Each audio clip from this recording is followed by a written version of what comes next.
بسم اللہ الرحمن الرحیم۔ السلام علیکم دوستو، عز الدین کے کاوس سلطان غیاث الدین کے خسرو کے سب سے بڑے بیٹے تھے۔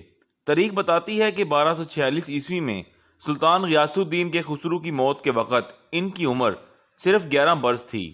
اگرچہ سلجوقی 1243 عیسوی میں کوسداغ کی جنگ میں منگول کمانڈر باچونیان کے ہاتھوں ایک بڑی شکست کھا چکے تھے اور اناطولیہ کے ایک بڑے حصے پر اپنا اثر و رسوخ بھی کھو چکے تھے، لیکن ان کے پایہ تخت کنیا اور اناطولیہ کے مغربی علاقوں میں وہ اب بھی ترکمان قبائل کی حمایت کے ساتھ ایک بڑی قوت تھے۔ عز الدین کے کاوس 1246 عیسوی میں اپنے والد سلطان غیاث الدین کے خسرو کی موت کے بعد صرف 11 سال کی عمر میں سلطان بنا۔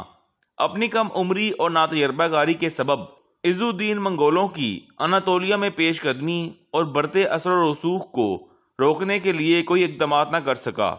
اس کے علاوہ اسے اپنے دوسرے بھائیوں کلیچ ارسلان چہارم اور کیکاباد دوم کے ساتھ خانہ جنگی سے بچنے کے لیے انہیں سلطنت کے مختلف حصوں کا سلطان تسلیم کرنا پڑا۔ 1243 عیسوی میں کوسداغ میں شکست کے بعد سلطان غیاث الدین نے منگولوں کے ساتھ صلح کی شرائط میں سالانہ ایک بھاری رقم خراج کے طور پر منگولوں کو دینے کا معاہدہ کیا تھا۔ تاریخ بتاتی ہے کہ منگول کمانڈر نویان نے سلجوکیوں کی اندرونی خانہ جنگی سے فائدہ اٹھاتے ہوئے سلطان عز الدین کے کاوس سے خراج کی رقم دوگنا کرنے اور منگول فوج کے لیے اناطولیہ میں مزید زمینوں کا مطالبہ کیا اور مطالبہ تسلیم نہ ہونے کی صورت میں کونیا پر حملے کی دھمکی دی۔ 1256 عیسوی میں سلطان عز الدین کے کاوس کی سربراہی میں ایک فیصلہ کن جنگ لڑی گئی، جس میں منگولوں کو فتح حاصل ہوئی اور سلجوکیوں کی رہی سہی طاقت کا بھی خاتمہ ہو گیا۔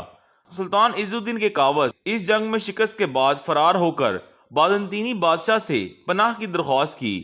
بازنطینیوں نے سلطان عز الدین کا ایک بادشاہ کی حیثیت سے استقبال کیا اور اپنے ہاں پناہ دی، لیکن کچھ عرصے بعد ہی بازنطینیوں نے عز الدین کو حراست میں لے کر قید کر دیا۔